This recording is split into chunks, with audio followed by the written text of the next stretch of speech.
By 1944, World War II had ravaged Europe for 5 years. Nazi Germany under Adolf Hitler controlled vast territories. The Allies, led by the US, UK, and Canada, faced a daunting task: to liberate Western Europe from tyranny and oppression. In secret meetings, Allied leaders, including Dwight D. Eisenhower, devised Operation Overlord. The goal: a massive amphibious assault on Normandy's coast to establish a foothold and push back German forces across France. To mislead the Germans, the Allies launched Operation Bodyguard, a deception campaign suggesting the invasion would target Pas-de-Calais. Dummy tanks and fake radio chatter fooled German intelligence, preserving the element of surprise. Across southern England, an armada assembled, over 5,000 ships including battleships, destroyers, and landing craft. Troops trained relentlessly, preparing for the largest seaborne invasion in history, scheduled for early June 1944. Originally set for June 5, D-Day was postponed due to stormy weather. Meteorologist James Stagg predicted a brief clearing on June 6, giving Eisenhower a narrow window to launch the invasion. On June 5, Eisenhower made the call. "Okay, let's go." With the fate of millions hanging in the balance, he greenlit the invasion, knowing failure could prolong the war indefinitely. Late on June 5, thousands of paratroopers from the 101st and 82nd Airborne Divisions boarded planes. Their mission: drop behind enemy lines, disrupt German defenses, and secure key roads before dawn. In the early hours of June 6, paratroopers leapt into the dark Normandy skies. Scattered by wind and flak, they landed in fields and swamps, facing chaos but determined to fight. At 5:00 a.m., Allied warships unleashed a thunderous barrage on German coastal defenses. Shells rained down, targeting bunkers and artillery, softening the path for the incoming landing forces. At 6:30 a.m., American troops hit Utah Beach. Despite strong currents pushing them off course, they met lighter resistance than expected, quickly securing the beachhead with minimal casualties. Omaha Beach became a slaughterhouse. American troops faced cliffs, machine gun nests, and fierce German resistance. Many drowned or were cut down before reaching shore, yet they pressed forward relentlessly. Rangers at Point du Hoc climbed sheer cliffs under enemy fire to disable German guns. With ropes and grit, they reached the top, only to find the artillery had been moved. British forces stormed Gold Beach, facing mines and barbed wire. With specialized tanks called Hobart's Funnies, they breached defenses, pushing inland to link up with other Allied units by day's end. Canadian soldiers landed at Juno Beach, battling rough seas and heavy fire. Despite high losses, they broke through German lines, advancing farther inland than any other force that day. British and French commandos hit Sword Beach, facing stiff resistance. They fought to secure Ouistreham and link with airborne troops, creating a critical bridgehead for the invasion's success. As the Allies gained ground, German panzer divisions launched counterattacks. Confused orders and Allied air superiority stalled their efforts, but fierce fighting erupted across the Normandy countryside.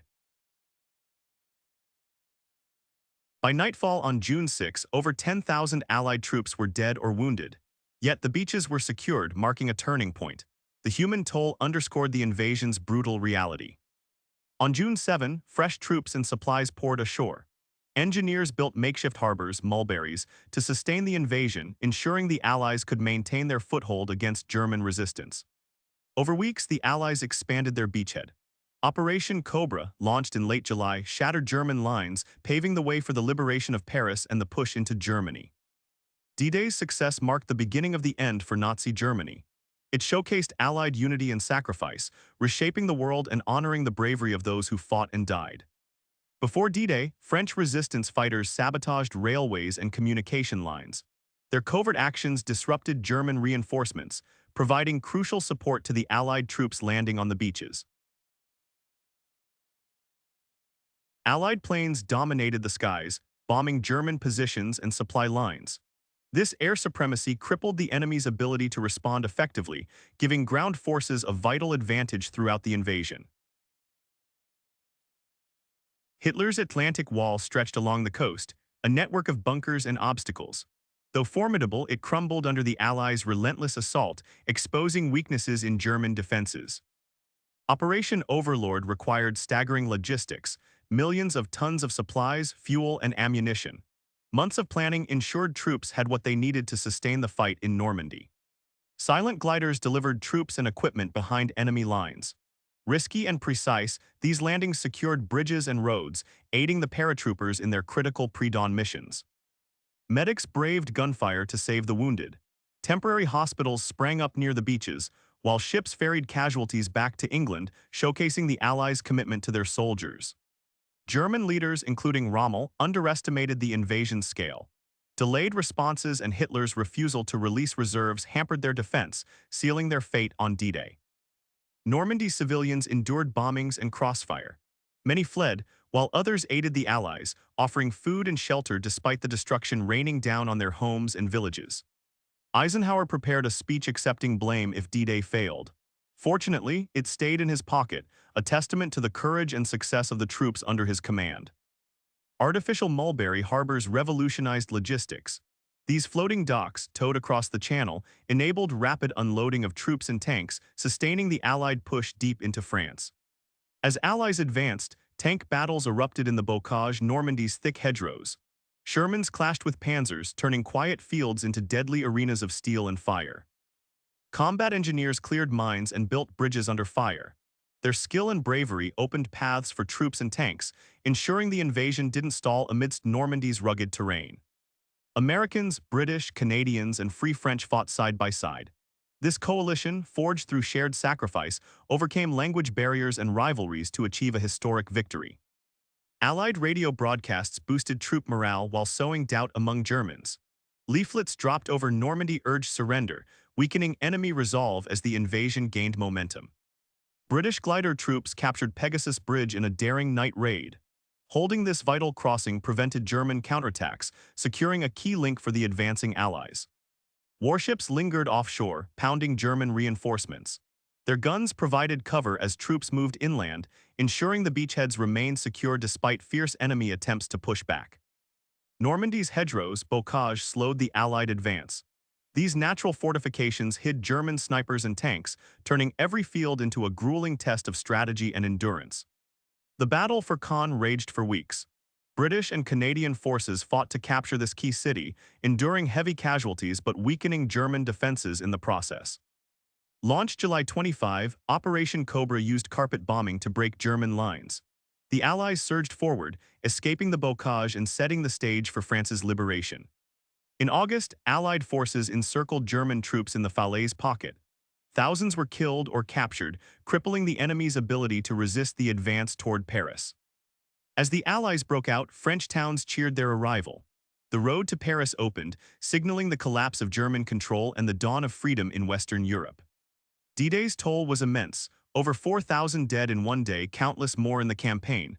Their sacrifice secured liberty, a debt remembered by generations across the free world. D-Day showcased innovations like the DD tank and Mulberry harbors. These engineering marvels overcame natural and man-made obstacles, proving decisive in the Allies' ultimate victory. Back home, families awaited news of D-Day. Radios crackled with updates, while factories churned out supplies, uniting civilians and soldiers in the war's defining moment. Hitler, enraged by the invasion, ordered impossible counterattacks. His delusion and micromanagement accelerated Germany's defeat as his generals struggled with the Allies' relentless advance. D-Day shifted the war's momentum. With Normandy secured, the Allies gained the upper hand, forcing Germany into a defensive retreat that would end in Berlin's fall. Survivors of D-Day later shared tales of bravery and loss. Their first-hand accounts preserve the raw humanity of that day, ensuring its lessons endure for future generations. Today, Normandy's beaches host memorials and museums. Visitors honor the fallen, reflecting on a day that redefined courage and altered the course of the 20th century. D-Day's ripple effects reshaped geopolitics. It hastened the Soviet advance from the east, squeezing Germany in a vice that led to its surrender in May 1945. D-Day remains a testament to human resilience. Ordinary men achieved the extraordinary, proving that unity and determination can overcome even the darkest forces. Their legacy lives on forever.